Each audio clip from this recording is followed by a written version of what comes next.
Adding YouTube chapters is a simple and efficient way to let your viewers know what your video is about and where they can jump to find the specific information that they're looking for. Let's jump into YouTube and show you how to add YouTube chapters. So here we are on YouTube. If you go to YouTube, whether it be your own particular channel or just to youtube.com, there are two ways that you can get to your studio. One is by typing in studio.youtube.com, or at any time you can go up here to your profile, select your profile, and down here you can select YouTube Studio. When you go to YouTube Studio, it's going to bring you to your dashboard.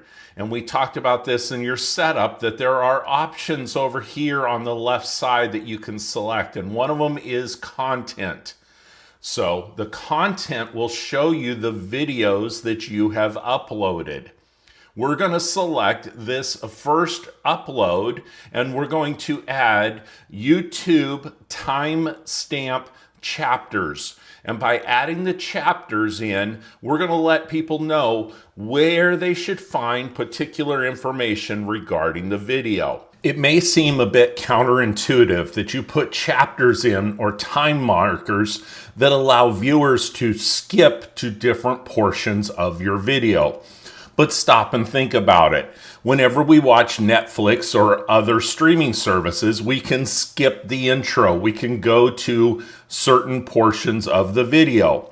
YouTube allows the users to do the same thing the way that they're used to viewing content. The other part that I have found by being on YouTube is that these chapters actually cause there to be more views. That your viewers will go through, skip to the portions that they want, but they'll spend more time because you're making a particular point in that chapter that is helping them to solve a problem, that is helping them to hear your story, and therefore they end up spending more time on your video. And at the end, that's what YouTube is looking for. So therefore, we should probably play by the rules that YouTube is laying out. Now, one of the ways in which we can do this is by going through the video ourselves with a notepad on the side and make note of when have we come across the key points in our particular video that we're doing. Your first timestamp always needs to start with 0:00. Then this would be the start of the video. For some reason, YouTube requires there to be an indicator that would say that we're starting at the beginning of the video. In this particular video, this is the one of how to create a YouTube channel.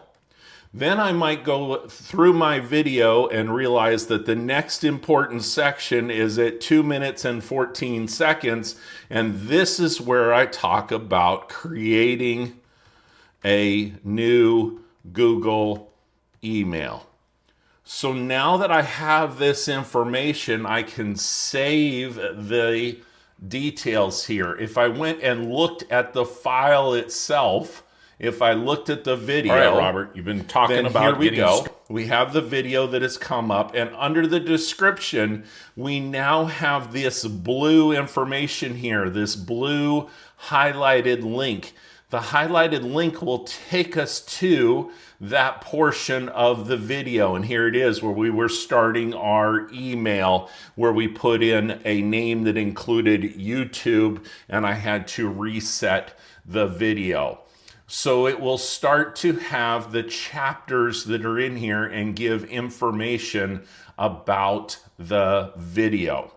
So this is one of the ways that we can do this, manually putting the information in. Now, who's got time to go through every one of their videos with a notebook and write down specifically which chapter and what timestamp that they're looking for? How would you like to use AI to help you automate the process? Let's show you how. The second part that we can do is after you have uploaded a video for a period of time, you have the ability then, because it's going to go through and create your closed captioning, it has the ability for you to select and pick the transcript of the video. So notice that I clicked the transcript there and it showed up. Well, distractions there with the video will stop that.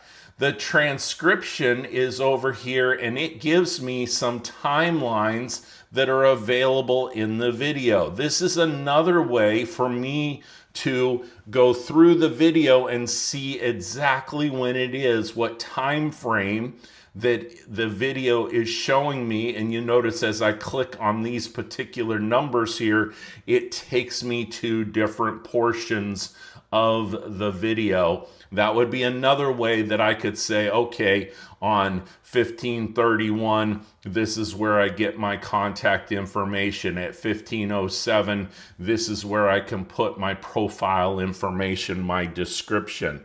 So that is another way that you would be able to utilize this information.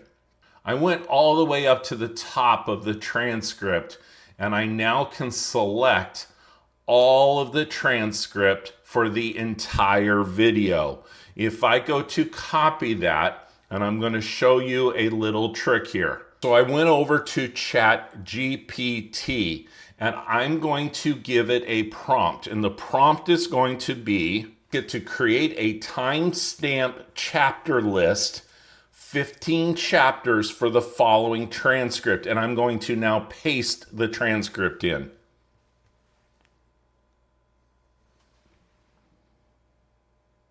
So it's now going to give me some information. It's going to let me know the timestamps that are available, the start and end times. I can adjust this in ChatGPT and say I can adjust this by asking it to only give me the starting time. Now I'm using the free version of ChatGPT to give me this information. I can now also say, so I asked it to show me the time first and then the description. And by doing this, it now is giving me the timestamp, which is the introduction, and then how to create my account, how to do the other information. I go back over to my video details, and I now have the ability to paste this down here. I can go ahead if I need to and remove the spaces to let it be easier for someone to read. But notice I've only taken up 600 of my 5,000 available characters. So I have plenty of space to put other information in here regarding my video, regarding links to other information. Let's go ahead and save this and go back over and refresh the video that we see here.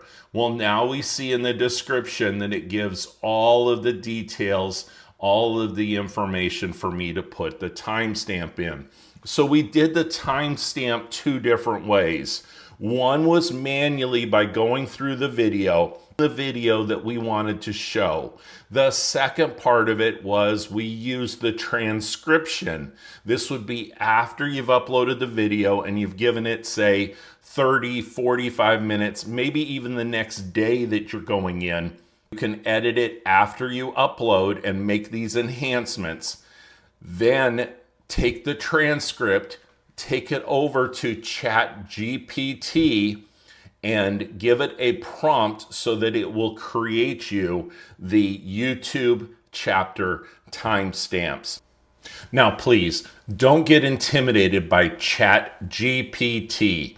Notice that I'm using a free account. I did not have to register. I did not have to sign up with anything. I was putting in prompts. I was asking it to provide me with information.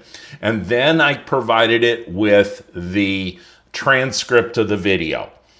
It took the time to go through that transcript because there were already times provided by YouTube for their closed captioning. ChatGPT was able to go through that information and provide me back with a list. Notice that when the list came back, that it was not in the right format, and that's okay. I just asked it to perform the task again. All of this was completely free on ChatGPT.